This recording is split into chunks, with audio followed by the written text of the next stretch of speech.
저는 오늘 느헤미야 공동체 시리즈 11번째 회복으로 가는 길의 제목으로 말씀의 은혜를 나누려고 합니다.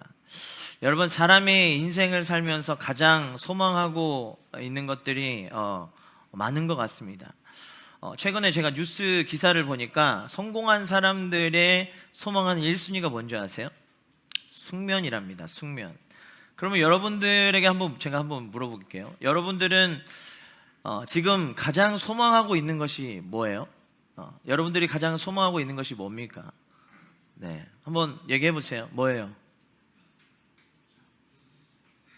제가 대답을 좀 해주세요. 네, 뭐가 있습니까? 네, 그냥 한번 얘기해 보세요. 네, 성공? 뭐라고요? 왜 이렇게 자신감이 없어요? 네, 휴식. 휴식. 또 없어요? 휴식 외에는 없습니까? 네, 솔직히 다 있잖아요. 왜 그래? 다들 이렇게 뭐 어떤 사람들은 보니까 성공하고 싶기를 원하고 또 물질도 원하고 이렇게 얘기를 하더니 또 다 같이 있을 땐 또 이렇게 부끄러움이 많으셔가지고 네, 그렇죠. 뭐 휴식이 제일 필요할 거라고 생각합니다. 네. 근데 많은 사람들이 뭐 휴식도 필요하겠지만 또 뭘 필요합니까? 물질도 필요하고 또 진로와 미래에 대한 이런 것들도 소망하고 또 어떤 사람들은 또 직장에 대한 이런 여러 가지 것들을 또 생각하고 또 건강, 또 어떤 사람들은 행복을 또 소망하는 사람들도 있잖아요. 근데 여러분, 제가 이 사람들이 소망하는 것을 곰곰이 한번 생각하면서 왜 사람들이 이런 이 소망이 생길까라고 생각을 해봤어요. 그런데 그 이면에 뭐가 있냐면 사람들의 마음에 회복에 대한 마음이 굉장히 크다라는 것을 알게 되었습니다. 여러분, 아까 제가 그 성공한 사람들의 1순위가 숙면이라 그랬잖아요.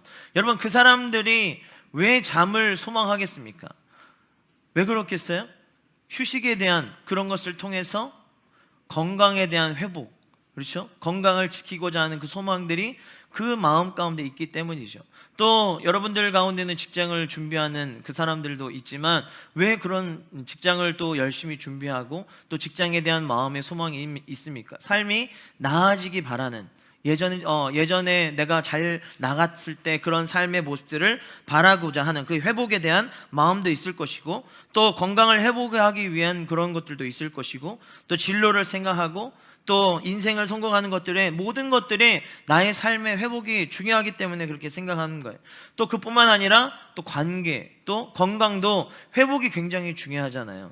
여러분, 관계가 깨지고 건강이 깨어지는 상태에 있다고 한번 생각해 보세요. 아무리 좋은 것들이 주어져도 회복이 되어지지 않으면, 그런 것들이 우리 안에 회복이 되어지지 않으면 사실은 아무리 좋은 것들이 주어진다 해도 행복하지가 않잖아요. 여러분, 그러면 왜 이런 회복이 일어나야 될까요? 왜 이 회복이라는 게 그러면 뭘까요, 여러분? 이 회복이라는 게 여러분 뭘까요? 여러분, 회복이라는 것이 뭐라고 생각하세요? 예전에 한 5년 전쯤에 여러분들이 여기 계신 분들 중에 존재가 아직 없을 때 그 35년 전쯤에 가시나무라는 노래가 있었어요.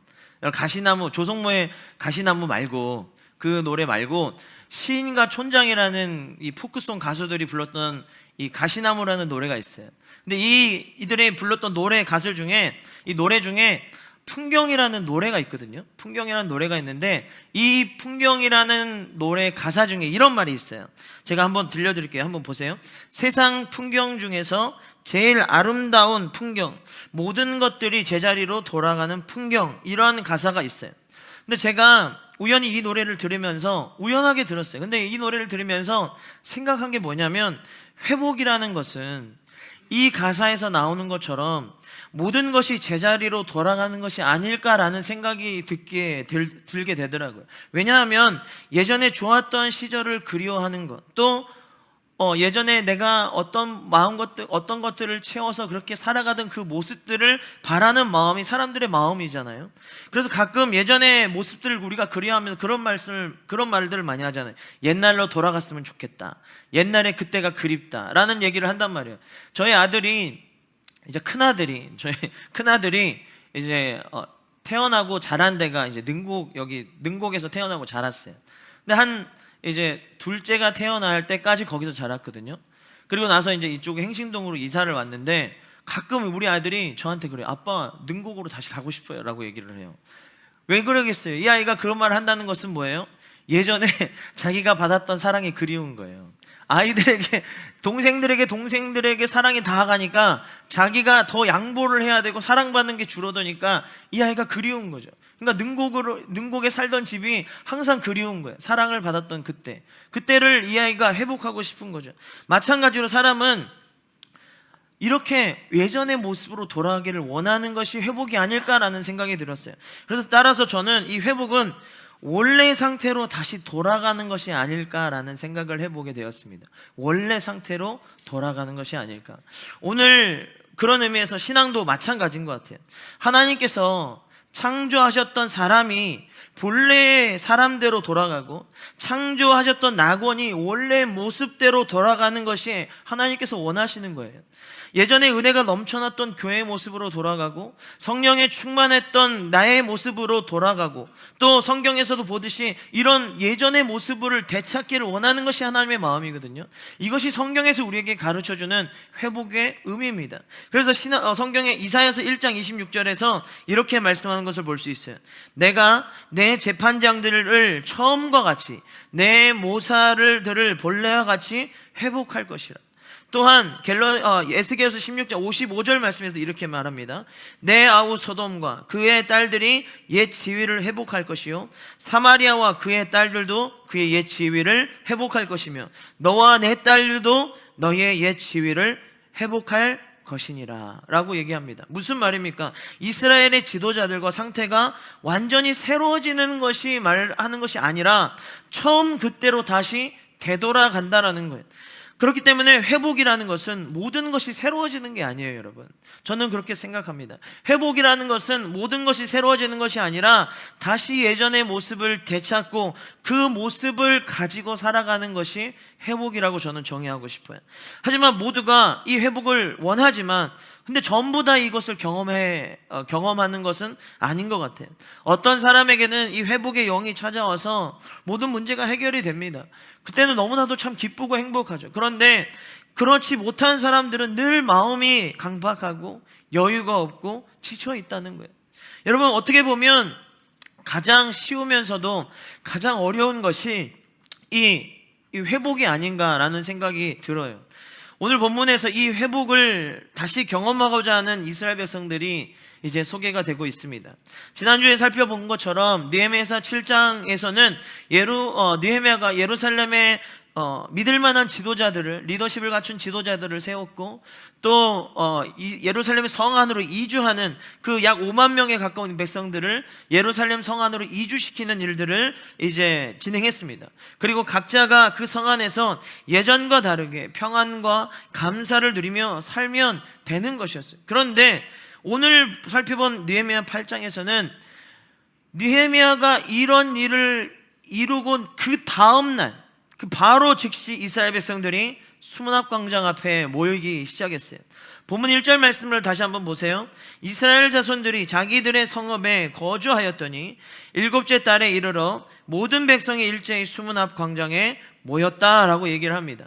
여러분, 여기 혹시 느헤미야 3장에서 제가 성벽을 재건할 때 어떻게 성벽 재건이 되었는지 얘기를 해드렸던 기억나시죠?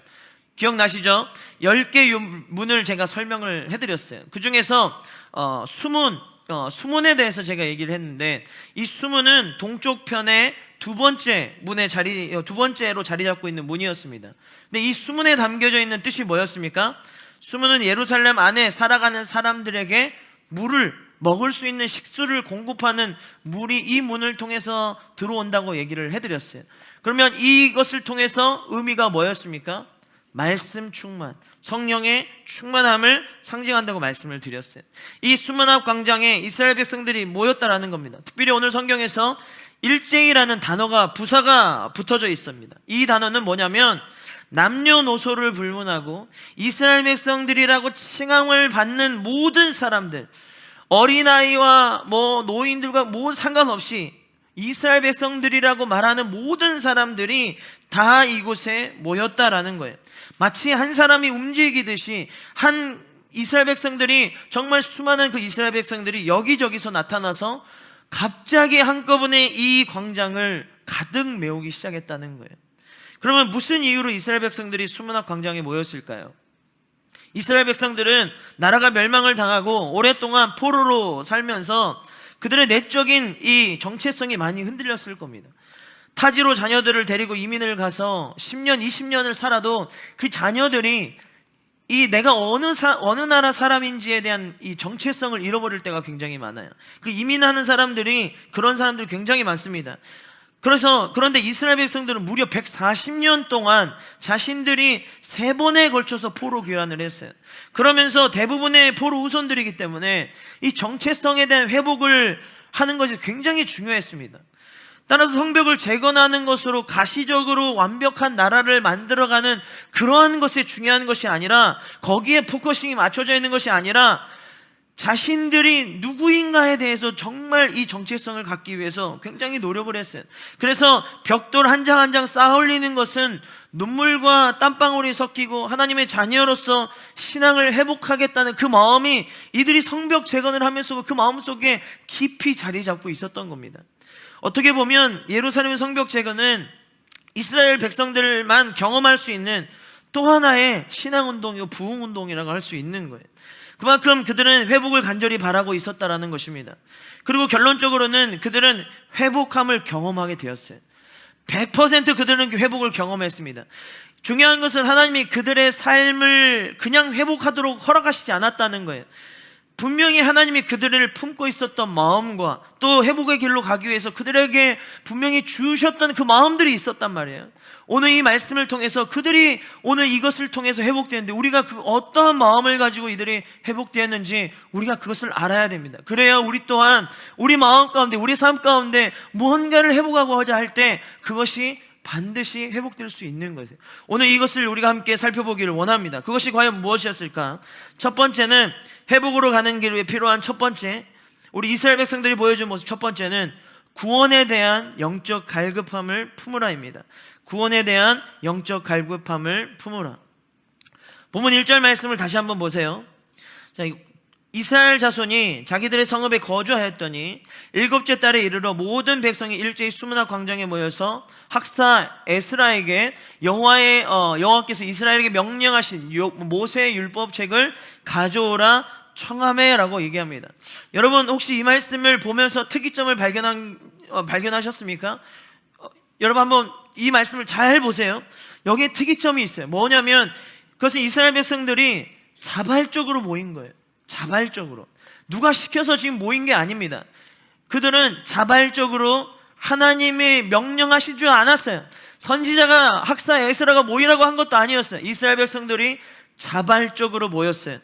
그동안 이스라엘 백성들을 한번 회상해 보면 단 한 번도 그들 스스로 자발적으로 모인 적이 없습니다. 여러분들 성경에 한번 읽어보세요. 구약 성경을 쭉 읽어보시고 신약 성경을 쭉 읽어보시면 아시겠지만 자발적으로 그들이 모여서 하나님 앞에 모여서 뭔가를 했던 적이 없습니다. 대부분의 지도자들이나 선지자들에 의해서 너희들이 모여라 했을 때만 모였지, 이들이 먼저 마음을 다해서 이 하나님 앞에 모이기 위해서 모였던 적은, 자발적으로 모인 것은 없었어요. 한 번도 없었다라는 거예요.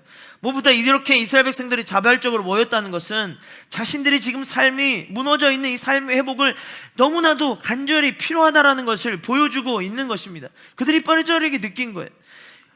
그런데 이러한 자발적인 마음이 이스라엘 백성들에 생겼던 이유가 무엇이었냐면 그들의 마음에 구원에 대한 이 영적인 갈급함이 생겨나기 시작한 겁니다.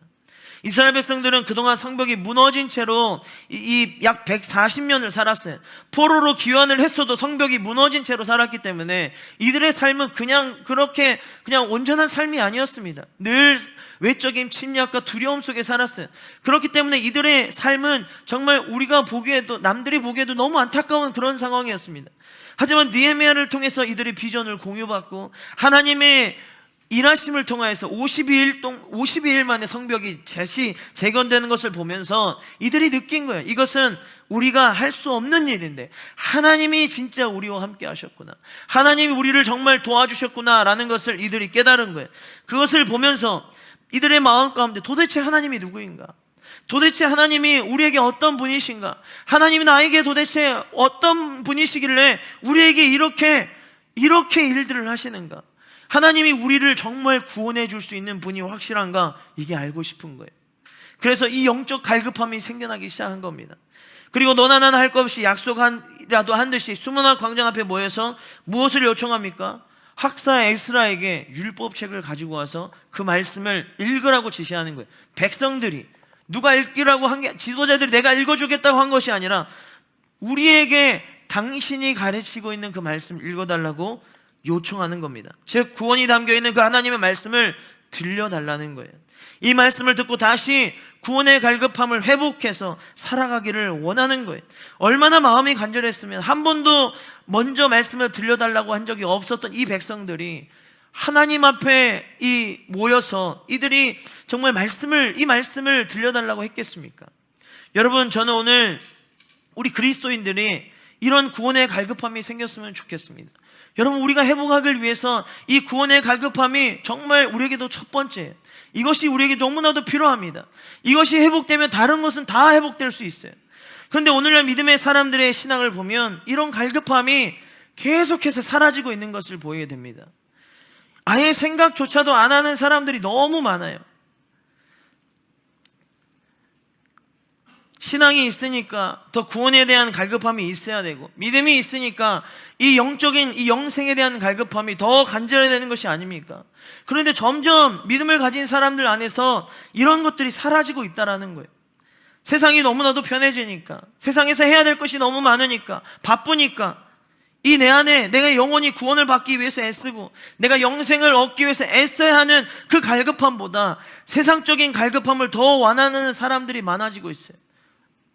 다는 아니겠지만, 다는 아닐 거예요. 그렇지만 교회 안에서 청소년들, 청년들, 어른들 정말 만나서 얘기해보면 이러한 갈급함을 가지고 신앙생활하는 사람들이 정말 극히 드문 것 같아요.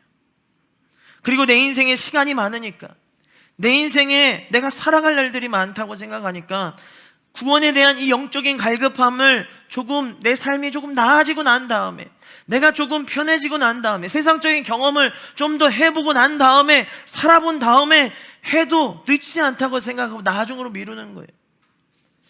하지만 여러분 그거 아세요? 이스라엘 백성들이 가나안 땅에 들어와서 이 구원에 대한 갈급함이 사라지고 난 다음에 하나님께 했던 행동들을 여러분 보십시오. 이들이 이 구원의 갈급함이 사라지니까 하나님이 멀어지고, 그렇게 멀어지다 보니까 하나님이 이들에게 심판을 자행하셨어요. 하나님을 더 이상 찾지 않으니까, 영혼에 대한 이 구원에 대한 갈급함이 없어지니까 하나님이 그들을 버렸다고요. 예수님이 오시고 난 신약시대에 보십시오. 바리새인들이 이 구원에 대한 마음이 사라졌어요. 사라지니까 더 이상 그들을 선택받은 백성이라고 칭하지 않고 그들이 해야 할 일을 그대로 옮기셔서 이방인들에게 하도록 명령하셨어요. 그렇게 옮기셨단 말이에요. 그러니까 하나님께서 이 복음 사역을 이방인들을 통해서 더 확장시키는 것들을 보여주지 않았습니까? 여러분, 우리가 아무리 세상적인 것을 더 갈급해도, 우리가 세상적인 것을 더 원해도 결과적으로 우리 마음은 공허하고 우리 마음은 더 갈증이 날 수밖에 없는 거예요. 마치 이런 것과 똑같은 거예요. 제가 오늘 이거 보여드리려고 시각적인 자료 가져왔어요. 여러분 한번 보십시오. 앞으로 한번 나오세요. 여기 한번 나오세요. 자, 보세요. 빨리 나오세요. 시간 없어요. 빨리. 자, 빨리. 부끄러워해. 자, 빨리 나와요. 자, 이것만 들고 있으면 돼. 자, 여기 보세요. 자, 여기 보세요. 그러니까 앞에 보세요. 자, 저를 볼 필요 없어요. 자, 여기 보세요. 자, 이게 우리의 마음이라고 한번 생각해 봅시다. 여러분, 이게 마음이에요. 자, 이게 세상적인 것들이에요. 자, 세상적인 것들이에요. 세상의 것들이에요. 우리가 갈급하기 때문에 우리 마음에 붓습니다. 계속 부어도, 보세요.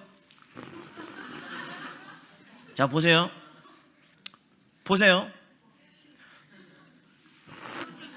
채워지지가 않아요. 갈급하니까 계속 마음에 부어 넣어야 된다고요. 그렇지 않아요? 그렇지 않습니까? 그런데 또 보세요. 자, 다른 걸 보여드릴게요. 자, 이게 우리 마음이에요. 근데 우리의 마음에 구멍이 뚫렸어요. 이게 하나님의 것들이라고 생각해 봅시다. 우리 마음이 뚫린 상태에서 뚫리면 물이 셀 수밖에 없어요. 아무리 채워도 채워지지가 않습니다. 채워지지가 않아요. 그런데 우리 마음에 구멍이 뚫리지 않고 갈급한 마음이 계속 이 마음이 채워지면 생수를 부어도 채워질 수밖에 없는 거예요. 흘러 넘쳐도 따보세요. 자, 들고 있으시고 죄송해요. 절대 셀 수가 없는 거죠. 너무 시원하죠? 너무 시원하죠? 맑잖아요. 아무리 채워도 넘칠 수밖에 없죠. 어떤 것도 새지 않아요. 더 부으면 부을수록 더 넘칠 수밖에 없는 거예요. 이게 우리의 마음이 되어야 될 줄 믿습니다, 여러분. 여러분, 이게 마음이 되어야 될 줄 믿습니다. 들고 가서 마시세요. 자, 이거 내려놓고. 네. 여러분 보셨죠? 여러분, 우리가 아무리 세상의 것을 채워도 갈증이 날 수밖에 없는 거예요. 또 부어도 똑같이 비워져 있기 때문에 계속 채워 넣어야 돼요. 그렇지만 하나님의 것을 우리가 채우고 우리 마음 가운데 구멍이 뚫리지 않으면 아무리 부어도 넘칠 수밖에 없는 거예요. 은혜가 넘칠 수밖에 없는 것입니다. 우리 마음에 갈급한 것이 하나님의 것으로 바뀌면 저와 여러분들이 앞으로 살아가는 그 삶이 채워지는 것이 다르다는 거예요. 그럼에도 불구하고 왜 우리는 이런 구원의 갈급함과 영생에 대한 갈급함은 온데간데 없이 사라지고 계속 엉뚱한 것만 찾고 거기에 대한 갈급함을 누리려고 하냐는 거예요. 저는 이따금씩 오늘날 대한민국의 그리스도인들을 보면서 가끔 너무나도 마음이 아파요.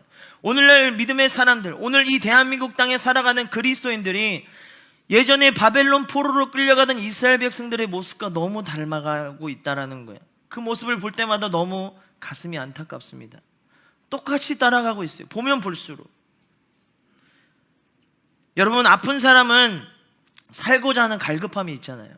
여러분, 아픈 사람은 살고자 하는 갈급함이 있기 때문에 질병과 싸우는 것 아니겠습니까? 여러분들 취업을 준비하는 취준생들이 여기 많이 있어요. 여러분, 왜 그렇게 열심히 준비합니까?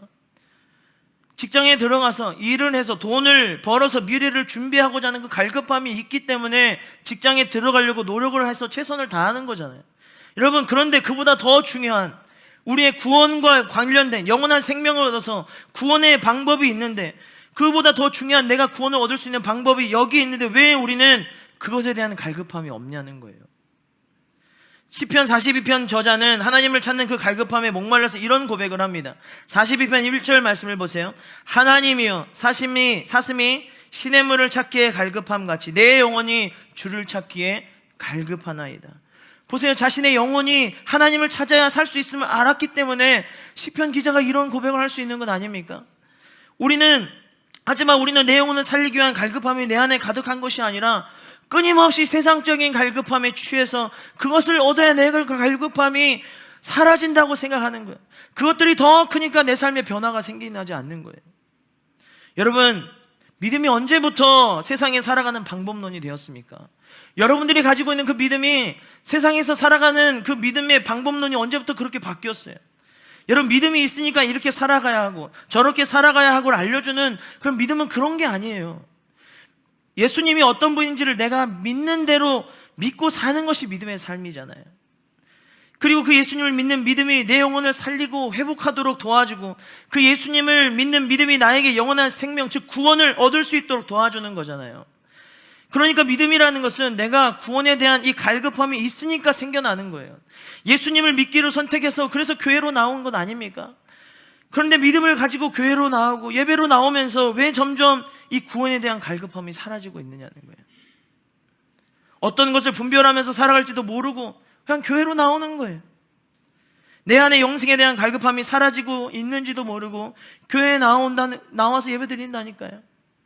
신앙생활을 그냥 시간이 지나면 구원과는 전혀 상관없는 그렇게 종교인이 되어버리는 우리의 모습들이 분명하게 있다라는 거예요. 그렇기 때문에 예수님을 믿는 사람들이 이 구원에 대한 갈급함이 천국에 갈 때까지 사라지면 안 돼요.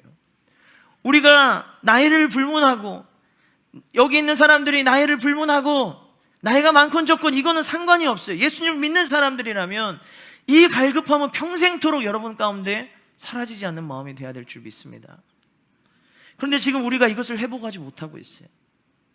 이 땅의 많은 그리스도인들이, 저와 여러분들뿐만 아니라 이 땅의 많은 그리스도인들이 이것을 회복하지 못하고 있어요. 지금 우리는 다른 것의 회복에 대한 갈급함이 중요한 것이 아니라 내 구원에 대한 문제에 있어서만큼은 확실해질 수 있도록 이것이, 그 갈급함이 먼저 우리에게 우선순위가 돼야 되는데, 다른 것을 더 많이 채우려는 그 갈급함이 많으니까 우리에게 우선순위가 바뀌어 버린 거예요. 그러니까 신앙에서도 회복이 되지 않는 거죠. 삶도 회복이 되지 않는 거죠. 이 갈급함이 회복되면 내가 하나님을 찾게 되고 내가 하나님을 가까이 하면 할 수 있기 때문에 내 삶에 필요한 회복들을 하나님이 그냥 다 주어주시는 거예요. 여러분, 그런 걸 우리가 믿고 있는 건 아닙니까? 여러분들 그런 거 믿고 있는 거 아니에요? 여러분, 하나님이 그렇게 주신다고 다 믿고 있잖아요. 아닙니까? 그런데도 우리는 왜 그렇게 살아가고 있냐는 거예요. 왜냐하면 주님은 이미 우리가 알고 필요한 것을 다 알고 있어요. 우리가 무엇을 회복해야 되는지 주님은 다 알고 있기 때문에, 여러분, 우리는 그것보다 우리가 정말 갈급해야 되는 것, 구원에 대한 이 영생에 대한 문제를 반드시 내 마음 가운데 더 갈급해하는 마음이 있어야 됩니다. 그래서 우리 안에도 이런 영적인 갈급함이 회복이 되면 예배를 드리는 것도 더 달라지게 되겠죠. 말씀과 기도를 대하는 것도 달라지게 되는 거예요. 이곳에 갈급함이 이곳에 가득해질수록 청년들이 소문을 듣고 갈급한 자들이 있는 곳에 몰려들고 찾아오는 거예요. 모여들기 시작하는 거예요. 그리고 그들의 영혼이 이곳에 찾아와서 누군가를 회복할 수 있도록 만드는 것이죠. 여러분, 이런 것들이 복음의 능력이고 갈급함으로 얻어지는 하나님의 선물인 줄 믿습니다. 그래서 여러분, 우리가 이런 갈급함의 마음들을 붙드셔야 합니다. 이 마음을 여러분 잃어버리시면 안 돼요. 여러분, 혈류증 여인이 수많은 그 인파 속에서 주님을 한번 터치하기 위해서, 그것을 뚫고 주님 옷자락 한번 만지기 위해 그 갈급함이 있었기 때문에 혈류증 여인이 구원받았어요. 여러분, 그 수많은 사람들 속에서 삭개오가 예수님 한번 보겠다고 뽕나무에 올라가서 한번 그 나무에 올라간 것을 통해서 삭개오가 구원받았습니다. 여러분, 그 구원의 갈급함이 우리에게도 있어야 되는 거예요. 우리에게 그것이 필요한 것입니다. 여러분, 이런 갈급함으로 우리도 주님을 붙들어야 될 줄 믿습니다. 이런 간절함이 얼마나 있느냐에 따라서 하나님이 역사하시는 거예요. 내 삶 가운데. 잠언 8장 17절 말씀에 이렇게 말씀합니다. 우리 다 같이 한번 읽어보겠습니다. 시작. 나를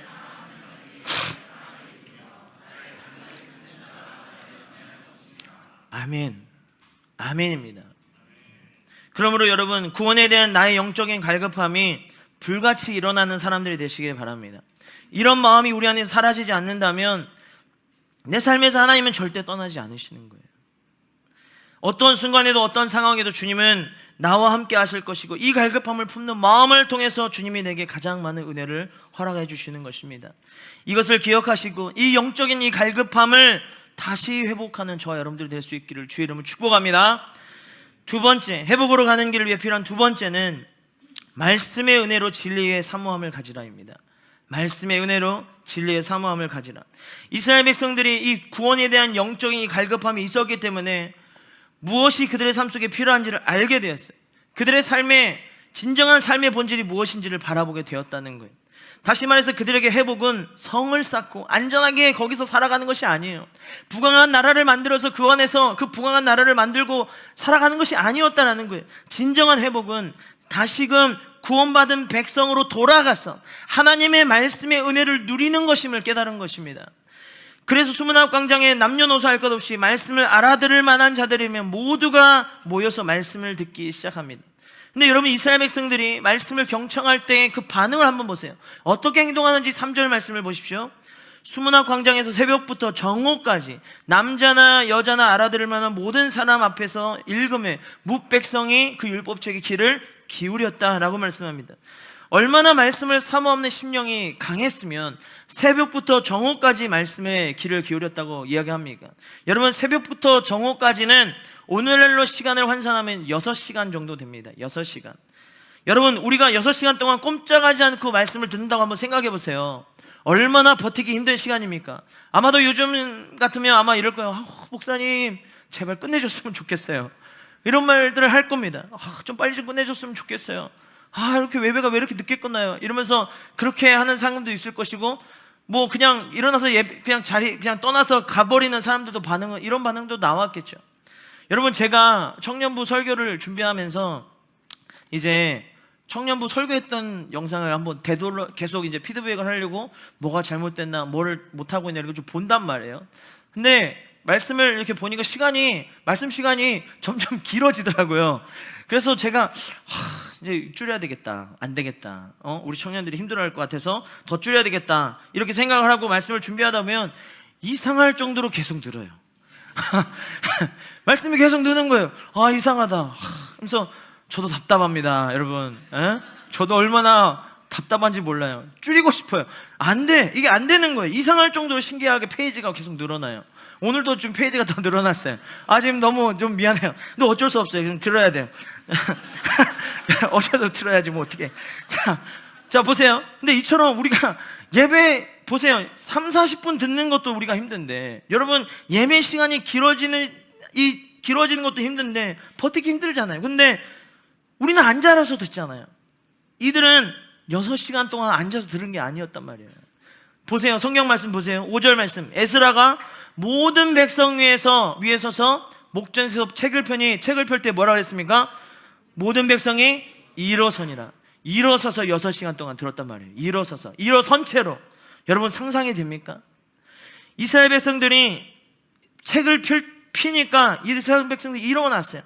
그 오랜 시간을 서 있는 채로 말씀의 은혜를 누리는 거예요. 게다가 그 속에서 진리를 발견하고 그 말씀을 사모하겠다는 마음으로 듣는 거예요. 혹시나 하나라도 그 말씀을 놓칠까봐 그것이 너무 아까워서 굉장히 그 듣는 게 귀를 집중했다고 오늘 성경은 말합니다. 이런 모습들은 진리에 대한 사모함과 영적인 갈급함이 없으면 도저히 견딜 수 없는 거죠. 에스라가 백성들의 요청에 의해서 무려 6시간을 율법책을 읽었습니다. 그도 말씀을 읽는 게 힘들었을 거예요. 6시간 동안 말씀 읽는다 생각해 보세요, 여러분. 하지만 그 역시도 말씀을 전하는 것이 너무 행복한 거예요. 한 번도 이스라엘 백성들이 말씀을 들려달라고 했던 적이 없으니까 이들의 변한 모습을 보고 너무 행복한 거예요. 6시간 동안 그 말씀을 전하면서 이 마음에 이 5만 명에 가까운 사람들이 귀를 듣고 귀를 쫑긋해서 사모하는 일들이 일어나니까 얼마나 행복하겠어요. 제가 에스라에서도 이런 마음으로 했을 것 같아요. 여러분, 여기서 놀라운 부흥의 스파크가 일어나기 시작한 거예요. 더 놀라운 것은 에스라가 말씀을 전하고 깨닫도록 하는 것에 그치지 않았어요. 6절 말씀해 보세요. 에스라가 위대하신 하나님의 여호와를 송축하며 모든 백성이 손을 들고 아멘 아멘 하고 응답하고 몸을 굽혀 얼굴에 땅을 대고 여호와께 경배하니라. 그가 말씀 앞에 서서 진리 되신 하나님을 높이며 찬양하자 이스라엘 백성들은 역시 가만히 있지 않고 아멘으로 화답하면서 경배했어요. 말씀의 은혜를 받고 진리를 사모하기 시작하니까 에스라가 뭘 해도 전부 아멘인 거예요. 에스라가 말해도 아멘 아멘인 거예요. 여러분, 하나님이 보시기에도 이들의 모습이 미소 지을 만한 일이잖아요. 하나님이 보시기에도 행복할 일이잖아요. 여러분, 그렇지 않습니까? 이스라엘 백성들은 말씀을 사모함으로 깨닫는 것을 넘어서 모두가 하나같이 이 말씀의 일 통해서 그들의 인생 가운데 주어진 이 진리에 대한 기쁨, 이 사모함을 깨닫기 시작하니까 이것이 회복되기 시작한 거예요. 여러분, 오늘 우리도 마찬가지. 우리가 이 시대를 살아가면서 다시 회복해야 되는 것 중에 하나가 바로 이 말씀에서 주시는 은혜, 이것을 통해서 진리를 더욱 사모하는 이 마음이 되어야 되는 줄 믿습니다. 앞에서 언급했던 구원의 갈급함을 회복하는 것도 사실은 진리를 사모하는 마음에서 비롯된 것이고 그것이 가장 큰 역할을 도와주는 것 아니겠습니까? 이 말씀의 은혜와 진리를 사모하는 마음들이 회복돼야 분명히 신앙도 달라질 수 있는 거거든요. 왜냐하면 말씀을 갖게 하는 사람의 은혜는, 삶에는 은혜가 있고 주님을 사랑하는 마음이 더 크지, 그 삶 가운데 슬픔과 낙심과 좌절과 이런 것들이 생겨날 수 없기 때문이에요. 절대 이런 것이 생겨날 수가 없어요. 말씀이 주시는 은혜와 사모함이 내 마음 가운데 더 많은 위로와 회복을 가져다 두기 때문에 여러분, 사람은 이것을 통해서 달라질 수밖에 없는 거예요. 여러분, 제가 지난 휴가 때 제주도를 다녀왔다고 제가 말씀을 드렸어요. 근데 제가 솔직히 제주도를 그냥 가려고 간 것이 아니고 제 아내 지인 언니 집사님, 아는 언니가 교회 집사님인데 이제 숙소 문제를 해결해 주셔서 감사하게도 해주셔서 이제 가게 된 거예요. 근데 이제 저희 가정하고 이제 그 집사님 가정하고 식사를 하게 됐어요. 근데 이 남편 집사님이 이분이 말씀을 은혜를 받아가지고 말씀을 읽은 것을 통해서 은혜를 받아가지고 이 사람이 달라진 거예요. 말씀을 이제 읽기 시작하니까, 말씀을 사모하기 시작하고 은혜를 받으니까 아이들이 이분들도 아이들이 셋이에요. 딸만 셋인데 저희는 아들 셋, 거기는 딸 셋. 근데 이제 저희가 모였더니 한 10명 되더라고요. 근데 뭐 문제는 어쨌든 이분이 아이들이 이제 어려요. 똑같이 어린데 말씀을 읽기 위해서 아이들보다 먼저 일어나기 시작하는 거예요. 그래서 말씀을 읽기 시작하고 또 틈날 때마다 말씀을 읽기 시작하는 거예요. 그러니까 이분이 말씀을 읽고 이 말씀의 은혜를 받고 이분이 점점 더 진리에 대해서 사모하니까 말이 달라지는 거예요. 행동이 달라지는 거예요. 정말로. 그 다음에 사람을 대하는 것조차도 달라지더라고요. 제가 그랬어요. 집사님 일하시는 게 너무 힘드시죠? 라고 물어봤더니 아니요, 너무 행복합니다. 사실은 그쵸, 힘들죠. 일하는 게 다 힘들죠. 사실 이렇게 나와야 정상이거든요. 그렇잖아요. 근데 이분이 그렇게 너무 행복합니다. 너무 감사합니다. 사실 이분이 뭐 돈을 많이 번 것도 아니었어요. 뭐 그냥 일이 들어와야 일을 하는 그냥 입에 겨우 풀칠하고 사는 그런 분이셨는데, 근데 말이 달라지는 거예요. 아이들한테 대하는 행동이 달라지고 남들에게 대하는 행동이 달라지는 거예요. 그래서 물어봤어요. 왜 그러냐? 왜 이렇게 바뀌셨냐 했더니 자기가 말씀의 은혜를 받기 시작했다는 거예요. 말씀의 은혜를 받고 이것이 진리되는 것을 사모하기 시작하니까 생각하게 되더라는 거예요. 내가 예수님처럼 어떻게 더 할 수 있을까?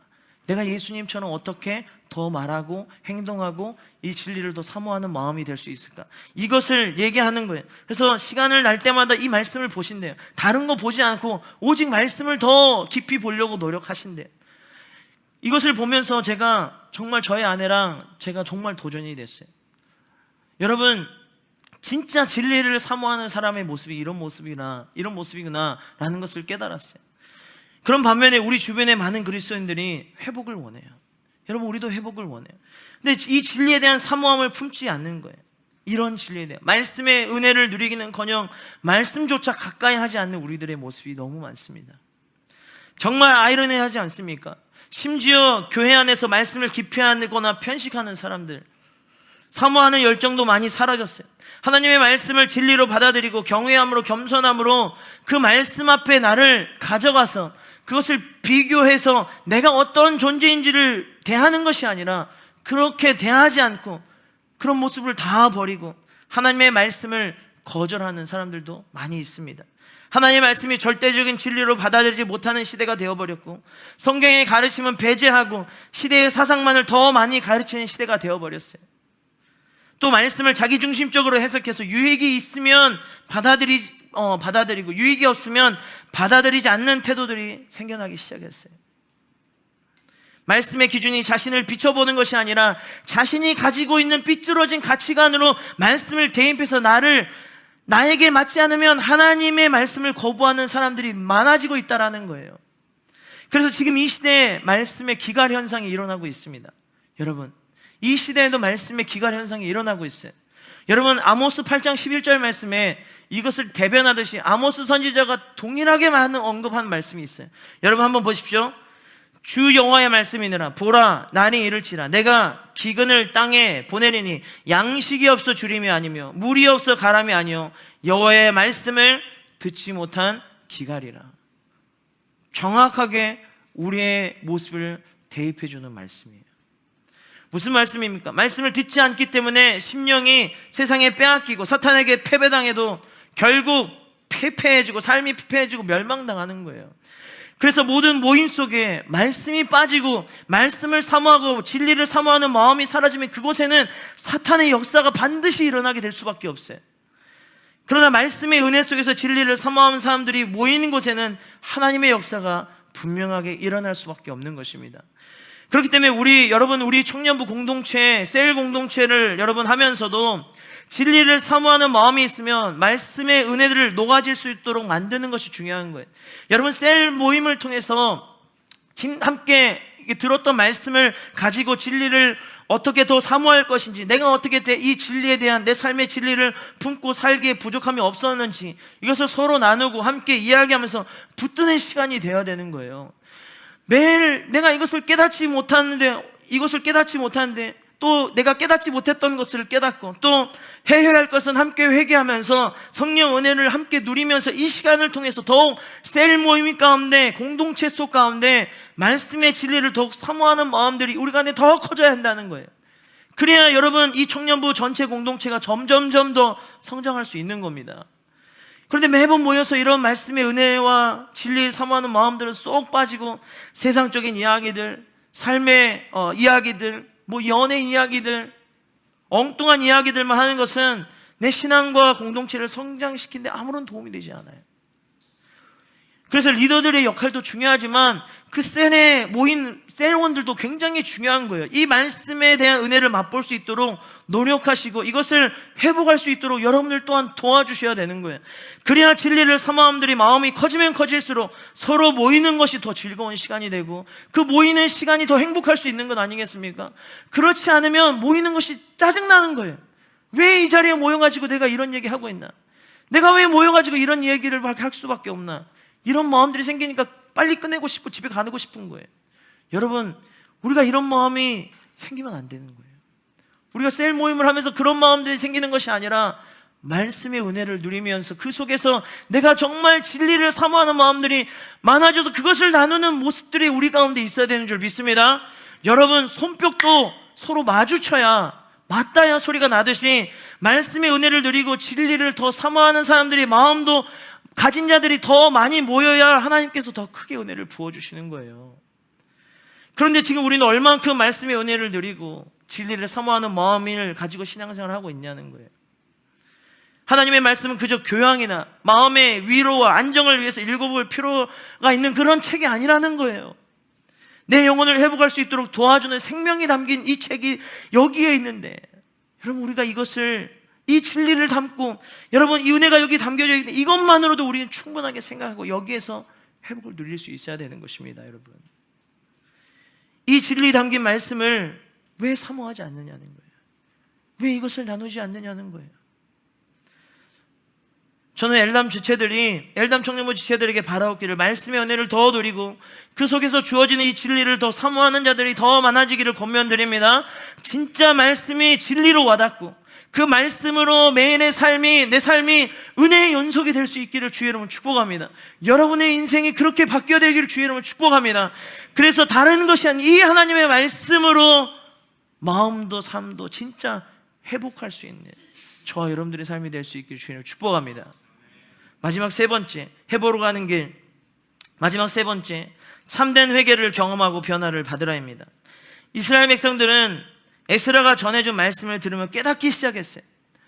말씀을 깨닫자 그들의 마음에 감정의 변화가 생기기 시작합니다. 여러분, 말씀의 듣기를 깨달으면 감정의 변화가 생길 수밖에 없어요. 나름대로 잘 살아왔다고 생각했는데, 나름대로 믿음 생활 잘 살아왔다고 생각하는데 말씀을 들으니까 그게 아닌 거예요. 기준에 한참 멀어 있어요. 하나님의 기준에 한참 멀어 있음을 깨닫고 통회하는 마음으로 하나님 앞에 일어나기 시작합니다. 그들의 심령에 찔림이 생겨나기 시작했어요. 그리고 이 찔림은 회개로 연결되기 시작합니다. 9절 말씀 보세요. 9절 말씀, 백성이 율법의 말씀을 다 듣고 우는지라. 여러분, 우리가 죄를 짓고 벌 받는 것은 당연한 일이죠. 잘못을 뉘우치고 인정을 해도 죄에 대한 정상 참정은 되겠지만 그 죄에 대한 것은 사라지지 않아요. 그러나 여러분, 하나님 나라에서는 우리가 죄를 회개하면 그 모든 죄들은 용서받은 줄 믿습니다. 하나님은 그렇게 우리를 용서해 주시는 거예요. 하지만 우리는 이것을 안 해서 문제인 거예요. 때에 따라서 죄의 결과는 다르게 경험되겠지만 죄인을 회복시켜주는 것이 하나님 나라와 세상의 다른 이 관점이 다르다는 거예요. 이스라엘 백성들도 마찬가지였어요. 그동안 자신들이 얼마나 큰 죄를 저질렀는지, 그들이 또한 하나님 앞에 얼마나 멀어져 있는지, 그것을 살았는지를 깨닫고 회개가 일어났다면 나라가 멸망당하거나 포로로 끌려가는 일은 없었을 거예요. 근데 그들이 그것을 하지 않았던 거예요. 그들이 하지 않으니까, 그들은 이 죄에 대한 회개를 하지 않으니까 이스라엘 모든 것들이 망하는 이런 일들이 일어났겠죠. 근데 여러분, 한번 생각해 보세요. 만약에 이스라엘 백성들이 나라가 망하기 전에 진짜 회개하고 그들이 하나님 앞에 돌이켰다면, 여러분, 이스라엘이 과연 어떻게 변했을까요? 아마 이들이 멸망당했을까요? 여러분, 절대 그렇지 않았을 겁니다. 하나님이 그들과 함께 하신다고 말씀하셨는데 어찌 그들의 나라가 망할 수 있겠어요? 그들은 절대 망하는 나라가 되지 않았을 겁니다. 역사가 분명히 바뀌게 됐을 거예요. 특별히 오늘 이스라엘 백성들이 잠깐의 은혜를 받아서 눈물만 훔쳤던 것이 아니에요. 오늘 말씀이 정말 좋다, 그치? 말씀의 은혜가 정말 되네? 여기서 그친 게 아니었어요, 여러분. 여러분, 사람의 마음은 잠깐의 감동으로 변화되지 않습니다. 사람의 마음은 내가 정말 조금만 감동 준다고 변화되는 게 아니에요. 이스라엘 백성들은 말씀을 듣고 그 모습을 보고 회개의 자리까지 나아갔던 겁니다. 정말 은혜 받은 사람들은 그 말씀을 듣고 자신의 모습을 돌아보고 회개의 자리까지 나아가는 거예요. 이스라엘 백성들은 말씀을 듣고 자신들의 모습을 돌아보기 시작했습니다. 지난날의 역사를 돌아보기 시작했어요. 가정이 무너진 것 때문에 울었어요. 역사의 지난날의 역사 때문에 울었어요. 나라가 없어지고 포로로 잡혀간 시간 때문에 울었어요. 또 무너진 성벽이 다시 재건된 것 때문에 울었습니다. 그러나 그 이유보다 더 이스라엘 백성들이 슬픔을 이기지 못했던 이유는 지금까지 자신들의 죄로 인해서 삶이 무너진 것이 너무나도 안타까워서 울기 시작한 거예요. 이러한 그들의 눈물은 단지 죄를 회복하는 것이 위한 것이 아니었습니다. 그런 눈물만이 아니었어요. 앞으로 바뀌게 될 자신들의 삶에 대한 변화에 대한 눈물이었어요. 그리고 그동안 회복하지 못했던 그 마음의 영적인 변화가 다시 일어날 것이라는 그 기쁨의 눈물이 이들에게 일어나기 시작한 것입니다. 여러분, 우리도 마찬가지예요. 여러분, 참된 회개는 죄에 대한 슬픔만이 있는 것이 아니라 마음의 변화에 있습니다. 회개는 내가 저지른 잘못에 대해서 통회하고 가슴을 찢는 마음으로 다시 그 행동을 반복하지 않는 것을 말해요. 내가 죄의 길이 아닌 예수님이 가신 그 십자가의 길을 걷고 다시 그 길을 걷겠다고 변화시키는 것이 회개예요. 마음이 완전히 확 바뀌는 것이고 변화되는 것이 회개지, 눈물만 흘린다고 회개가 되는 것이 아닙니다, 여러분. 여러분, 그것은 가지 말아야 할 길, 가지 말아야 할 죄의 길을 내가 가다가 이 길이 아니네 다시 돌이키고 다시 이 길을 걷다가 다시 그 길로 가는 것은 그것은 여러분 회개가 아니에요. 내가 감정에 치우쳐서 내가 이 길을 갔다가 잘못된 길이네, 내가 너무 잘못된 길을 했네, 눈물만 흘리고 다시 그 길을 가는 것은 후회지 회개가 아닙니다. 그것은 후회지 회개가 아니에요. 자기 연면에 빠진 눈물이지 회개의 눈물이 아니라는 거예요. 정말 회개한 사람들의 행위는 말 그대로 그 사람의 모든 것이 바뀌기 때문에 삶의 행위가 완전히 그전과는 달라지는 모습이 될 수밖에 없어요. 마음이 완전히 바뀌었는데 행동의 변화가 일으키지 않는다는 것은 여러분 불가능한 것이죠. 성경에서 회개에 대한 언급을 할 때 행동의 변화를 가르쳐 주지 않습니까? 여러분, 세례 요한이 사람들에게 이런 말을 합니다. 회개에 합당한 열매를 맺으라라고 말합니다. 왜 이런 얘기를 했겠어요? 자신의 죄를 감정으로 회개하고 그리스도를 믿는 이것으로 말하는 것이 아니라 그리스도를 참으로 믿는 자라면 변화된 삶을 그 증거로 나타낼 수밖에 없다라는 거예요. 따라서 저와 여러분들은 눈물의 가치를 깨닫고 한 번 흘리는 눈물 속에서 회개했다고 생각하시면 안 되는 거예요. 여러분들의 그 눈물이 마음의 변화까지 일으킬 수 있어야 되는 겁니다. 여러분들 그 회개가 거짓된 눈물과 거짓된 회개가 되지 않도록 진실되게 변화되는 사람들이 되시라는 거예요. 눈물 한번 흘리는 것으로 회개했다고 생각하지 마시고 진짜 자신의 행동에 변화를 이루는 회개의 자리까지 믿음의 사람들이 나아가는 그런 사람들이 될 수 있기를 주의 이름으로 축복합니다. 왜냐하면 진정한 회개를 경험하지 않고서는 우리의 삶이 변화된다는 것은 정말 쉽지 않은 일이기 때문이에요. 정말 불가능한 일이기 때문입니다. 회복된다는 것도 솔직히 힘든 일이에요. 그렇지 않으면 또 그 죄를 반복할 수밖에 없어요. 여러분, 평양 대북운동 때 1907년에 평양 대북운동 여러분 많이 들어보셨죠? 여러분, 그때 이 붕흥운동이 회개로부터 시작되는 것을 아실 거예요.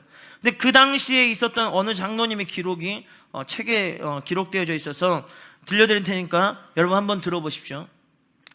그날 밤 하나님이 나를 불러놓은 것만 같았다. 전에 경험하지 못한 죄에 대한 굉장한 두려움이 나를 엄습했다. 어떻게 하면 이 죄를 떨쳐버리고 도피할 수 있을까 번민했다. 어떤 사람은 마음이 괴로워 예배당 밖으로 뛰쳐나갔다. 그러나 전보다 더 극심한 근심에 쌓인 얼굴과 죽음에 떠는 영을 가지고 예배당으로 돌아와서 오 하나님, 나는 어떻게 했으면 좋겠습니까? 라고 울부짖었다라는 기록이 있습니다. 또 당시의 모습을 본 미국의 한 여자 선교사님이 기록을 남겨놨어요. 이렇게 얘기합니다. 저런 고백들, 그것은 마치 지옥의 기둥을 열어 젖힌 것이나 다름이 없다. 살인, 강도, 강간, 그리고 상상할 수 없는 모든 종류의 불결과 음욕, 도적, 거짓, 질투, 부끄러움이 없이 사람의 힘이 무엇이든 이런 고백을 강제로 할 수 없을 터이다. 그러나 많은 교인들은 자신들의 죄를 위해 얼굴을 마루에 가리웠다. 여러분, 이것이 평양 대부흥운동 때 일어났던 모습이에요. 이런 회개 불씨가 부흥운동의 시작이 되어서 평양에서부터 시작해서 전국적으로 일어나게 되었던 겁니다. 술 먹고 노름하던 조선 땅이 회복의 땅으로 바뀐 거예요. 여러분, 우리의 삶은 정말 회개를 통해서 변화된 삶으로 가고 있습니까? 여러분의 삶은 정말 회개를 통해 변화된 삶을 가고 있느냐는 거예요. 여러분들이 경험하는 회개를 통해서 정말 회복의 길로 가고 있느냐는 거예요. 만약 여러분들 중에 회개를 했다고 했음에도 변화가 없이 여전히 똑같이 여전히 동일한 삶을 살아가고 있다면 정말 죄송하지만 그분은 회개한 것이 아닙니다. 그 사람은 죄에 대한 회개를 한 거 아니에요. 여러분들뿐만 아니라 저도 마찬가지입니다. 저도 마찬가지예요. 여러분, 목회자도 똑같습니다. 뭐 목회자는 사람 아닙니까? 똑같이 하나님 나라 가야 되는 사람인데 똑같이 죄인이에요. 저 역시도 제대로 된 회개하지 않으면 그 죄에 대해서 회개하지 않는 사람이 된 거예요. 따라서 저는 우리 모든 지체들이 참된 회개를 경험하여서 이곳에 다시 부흥의 역사가 일어날 수 있는 그 장소가 될 수 있기를 주의 이름으로 축복합니다. 1907년에 일어났던 평양 대부흥이 일어났던 그때처럼, 여러분 작년에 미국에서 에즈베리 운동, 이 부흥운동이 일어났던 그때처럼 우리 청년부를 통해서 다시금 회개의 역사가 이 자리를 통해서 영적으로 다시 한번 솟아오를 수 있기를 주의 이름으로 축복합니다. 이곳에서 영적인 회복이 일어날 수 있기를 주의 이름으로 축복합니다. 다 같이 회개의 자리로 가는 거예요. 이 사람만 가는 것이 아니고 이 사람만 가는 것이 아니고 저를 비롯해서 우리 모두가 그 자리에 함께 나아가야 되는 것입니다. 여러분들이 품고 있는 죄의 마음을 주님께 고백하여서 이곳에 있는 모든 청년들의 삶에도 변화의 바람이 다시 한번 일어날 수 있기를 바랍니다. 사도행전 3장 19절에서 이렇게 고백합니다. 그러므로 너희가 회개하고 돌이켜 너희의 죄 없이 함을 받으라. 이같이 하면 새롭게 되는 날이 주 앞으로부터 이를 것이요. 여러분, 아멘이십니까? 이것을 여러분 기억하셔서 이곳에 있는 우리 모두가 진정한 변화와 회복과 치유의 역사를 경험하는 참된 회개자로 다시 거듭될 수 있기를 주의 이름으로 축복합니다. 우리가 그렇게 나아갈 수 있기를 간절히 소망해요. 말씀을 마무리하겠습니다. 사랑하는 청년 여러분, 오늘 말씀을 통해서 회복으로 가는 길이 무엇인지 우리가 세 가지로 한번 살펴보았습니다. 근데 여러분, 그거 아세요?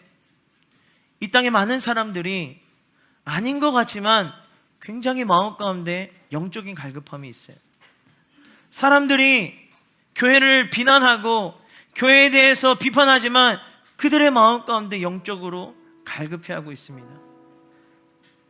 마치 생수를, 그 깨끗한 물을 찾아서 마시고 싶은 것처럼 그 영적인 이 갈급함이 있다라는 거예요. 그래서 이 많은 사람들이 이 영적인 갈급함을 해결하려고 정말 이 생수 같은 이 믿음의 사람들을 찾고 있습니다. 여러분, 우리가 그 생수와 같은 사람들이 되어야 되지 않겠습니까? 많은 사람들에게 더러운 물을 주고 그들의 영혼을 죽이고 그들의 영혼을 살려내지 못하는 그런 물들을 주는 것이 아니라, 죽게 만드는 그런 물을 주는 것이 아니라 저와 여러분들이 생수와 같은 물을 그들에게 전해줘야 그들의 영혼도 살아날 수 있지 않겠습니까? 근데 그 생수를 전해줄 수 있는 것이 무엇입니까? 그것이 어디예요? 교회입니다. 우리 공동체입니다. 그리고 하나님의 말씀 속에 있는 거예요.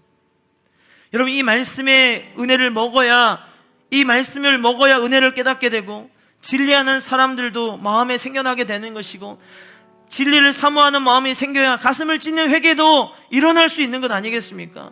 십자가와 부활이 매일같이 아침과 저녁마다 우리 가운데 일어나서 이것들이 경험되어서 하나님이 어느 순간 우리를 휘어잡고 있구나, 하나님이 우리와 함께하고 있구나, 이것을 경험되지는 것이 느껴질 수 있지 않겠어요? 그렇기 때문에 이러한 회복의 길을 저를 비롯해서 우리 청년부 지체들을 먼저 경험해 볼 수 있기를 주의 이름으로 축복합니다. 우리가 먼저 그 길을 걸어봐야 되는 거예요. 우리가 그 길을 걸어보지 않고 어찌 내 주변에 있는 사람들에게 생수를 줄 수 있겠습니까? 깨끗한 물을 전해줄 수 있겠어요? 회복을 말할 수 있겠습니까? 여러분, 나만 회복된다고 끝입니까? 아니잖아요.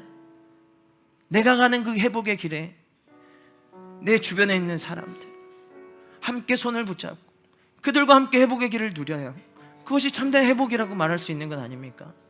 우리가 그런 회복을 함께 누릴 수 있기를 주님을 축복합니다. 우리는 그렇게 함께 가야 되는 거예요. 그게 회복의 길로 가는 것입니다. 오늘 이 회복의 길을 우리가 누릴 수 있기를 주님을 축복합니다. 저와 여러분들이 누려볼 수 있기를 주의 이름으로 축복합니다. 우리가 먼저 경험해 볼 수 있기를 주의 이름으로 축복합니다. 이것이 돼야 되는 거예요. 이것이 우리 가운데 불같이 일어날 수 있기를 주의 이름으로 간절히 소망합니다.